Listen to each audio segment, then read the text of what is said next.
আপনারা যারা সহিশুদ্ধ করে রিডিং পড়তে চান, হরফের উচ্চারণ সহকারে, বানান সহকারে, অবশ্যই তাদের জন্য এই ভিডিওটি অনেক গুরুত্বপূর্ণ।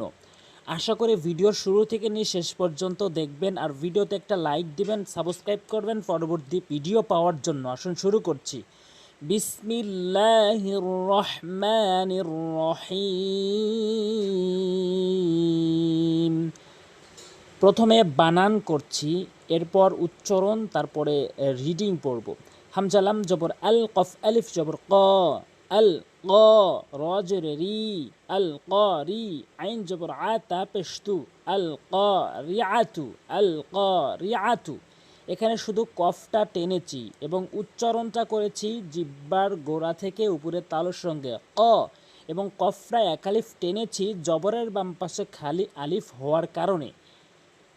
আবার যদি কখনো জেরের বাম পাশে যজমালা ইয়া দেখেন তাও একালিফ টানবেন, এবং পেশের বাম পাশে যদি যজমালা ওয়াও দেখেন তাহলেও একালিফ টেনে পড়বেন। এইগুলোর নাম হচ্ছে মদের হরফ।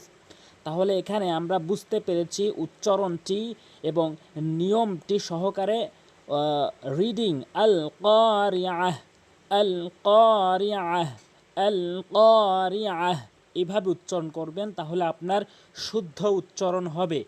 এরপরে মিমলাম জবর মাল, কফ আলিফ জবর ক, মাল ক, র জের রি, আইন জবর আ তা পেশতু, মাল ক রিআতু।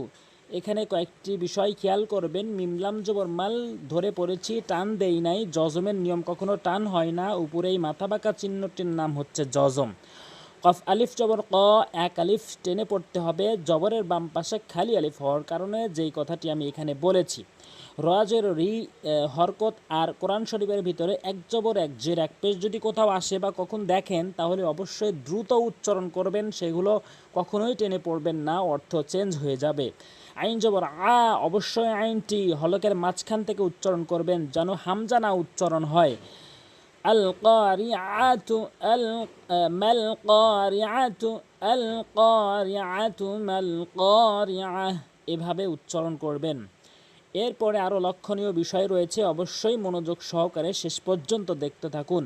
ও জবর ওয়া, মিম আলিফ জবর মা, মিম আলিফ জবর মা। এখানে দেখবেন মিমের উপরে এখানে ঢেউ চিহ্ন রয়েছে। এই ঢেউ চিহ্ন যদি কোরআনের কোথাও দেখেন অবশ্যই আপনি তিন আলিফ করে টেনে টেনে পড়বেন। এই নিয়মটির নাম হচ্ছে মুনফাসিল। ও জবর ওয়া, মিম আলিফ জবর মা, ওয়ামা, হামজাদাল জবর আদে। কখনোই মনের ভুলেও আদৌ উচ্চারণ করবেন না। এখানে একটি নিয়ম রয়েছে, কলকলার একটা পরিচয়। কলকলার হরফ পাঁচটি, কফত বা জিমদাল। মনে রাখবেন কফত বা জিমদাল, প্রথম দুইটি বলেছি কফত। এই কফতটির উপরে যখন এই পাঁচটি হরফের উপরে যখন ছাকিন হবে তখন আপনি ধাক্কা দিয়ে পড়বেন, কিন্তু ধাক্কাটা দুদিকে হবে, মানে উপরের দিকে ধাক্কা হবে এবং নিচের দিকে ধাক্কা হবে।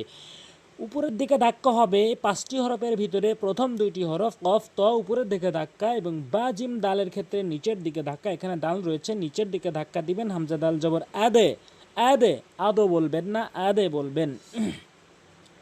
র খারা জবর র, এটি হচ্ছে খারা জবর খারাজের উল্টো পেশ। এ থাকলে একালিফ টেনে পড়তে হয়, রর উপর খারা জবর রয়েছে সেজন্য আপনি একালিফ টেনে পড়বেন।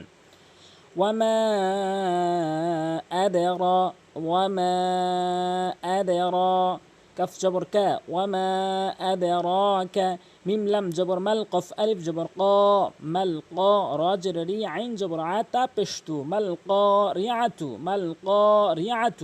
ওয়াকফ করলে মালকারিয়াহ, ওয়াকফ করা মানে থেমে যাওয়া, আল কারিয়াহ, এভাবে উচ্চারণ করবেন। এর আরেকটা বিষয় এই সূরাতে যেই লক্ষণীয় বিষয় সেটি হচ্ছে প্রত্যেক ওয়াকফের শেষে দেখবেন গোলতা রয়েছে, আর এই গোলতা ওয়াকফের সময় থামার সময় আপনি হা বানায় ফেলবেন।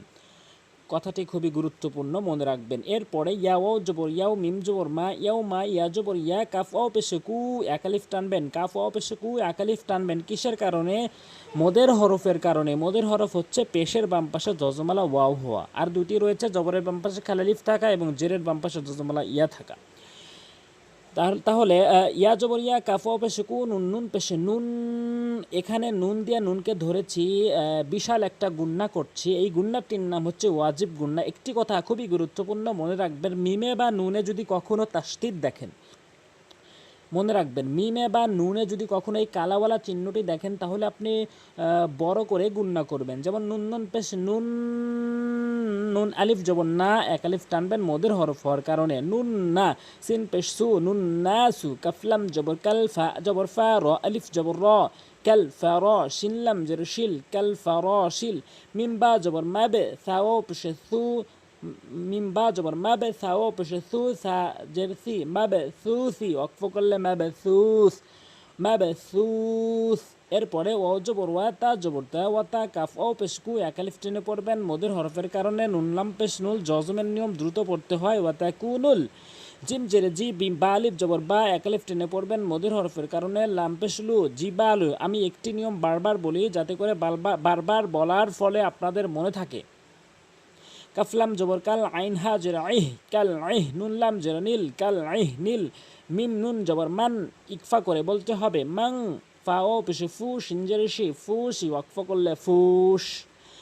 এরপরে আসুন ফা জবর ফা, আরেকটি গুরুত্বপূর্ণ নিয়ম রয়েছে সামনে। ফা জবর ফা, হামজা মিম জবর আম, ফা আম মিম আলিফ জবর মা, ফা আম্মা। মিম নুন জবর মান, এরপরে সা রয়েছে, এই জন্য সাটি হচ্ছে ইকফা হাকিকির 15টি হরফের মধ্যে একটি হরফ, এজন্যই নুন সাকিনকে গুণনা করবেন মাং। এরপরে আসুন সা জবর সা, কফ পেশ কু, সাকু লাম তা জবর লাত, সাকুলাত। মিম জবর মা, ও জবর ওয়া, মাওয়াজ। জায়া জের জি, মাওয়াজি। নুন পেশ নু, হা উল্টা পেশ হু, নুহু। ওয়াকফ করলে নুহ, ثقلت موازينه. فاجبر فا، ها পেশ হু, ফাহু। ওয়াও জবর ওয়া, ফাহুয়া। ফা ইয়াজরি ফি, ফাহুয়া ফি। আইন ইয়াজরি ই, শিন জবর শা, ঈশা। তা রা দুই জের তির, ঈশাতির, ঈশাতির। এখানে এই তানভিনকে কখনোই গুণনা করবেন না। এই তানভিনের পরে যদি কখনো বা নুন সাকিনের পরে যদি কখনো র এবং লাম দেখেন তাহলে কখনোই গুণনা হবে না, গুরুত্বপূর্ণ নিয়ম। র লাম, তা র লাম জের তির, র জবর র, আলিফ জবর র, এক আলিফ টেনে পড়বেন, দত জেরে দি, ইয়া জবর ইয়া, তা দুই জের তিন, দিয়া তিন। ওয়াকফ করলে দিয়া। এই গোলটা ওয়াকফের সময় হা হয়ে গিয়েছে। ও জবর র, হামজা মিম জবর আম, মিম আলিফ জবর মা, ওয়া আম্মা। মিম নুন জবর মান, ওয়া আম্মা মান। খাফা জবর খফা, তা জবর ফাত, খফাত। মিম জবর মা, ওয়াও আলিফ জবর ওয়া, মাওয়া। জায়া জের জি, নুন পেশ নু, হা উল্টা পেশ হু, মাওয়াজিনু, মাওয়াজিনু। এভাবে উচ্চারণ করবেন। ফা জবর ফা, হামজা মিম পেশ মিম পেশ মু, ফা মু, হা উল্টা পেশ হু, ফা মুহু। হা আলিফ জবর হা, ওয়াও জের ভি, ইয়া জবর ইয়া, তা দুই পেশতুন, হা ভিয়াতুন। ওয়াও জবর ওয়া, মিম আলিফ জবর মা, ওয়া মা। হামজা দাল জবর আদে, আদে। র কারা জবর র, ওয়া মা আদে র। কাফ জবর কা, ওয়া মা আদে র কা। মিম আলিফ জবর মা, হা জের হি, ইয়া হা জবর ইয়াহ, মা হিয়াহ।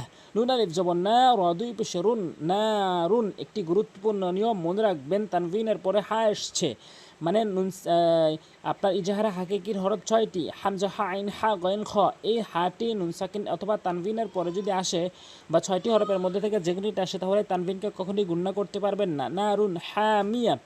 আশা করি যদি এভাবে বানান করেন এবং নিয়ম কানুনগুলো বোঝেন তাহলে আপনি খুব দ্রুতই রিডিং পড়তে পারবেন ইনশাল্লাহ। আজ এ পর্যন্তই।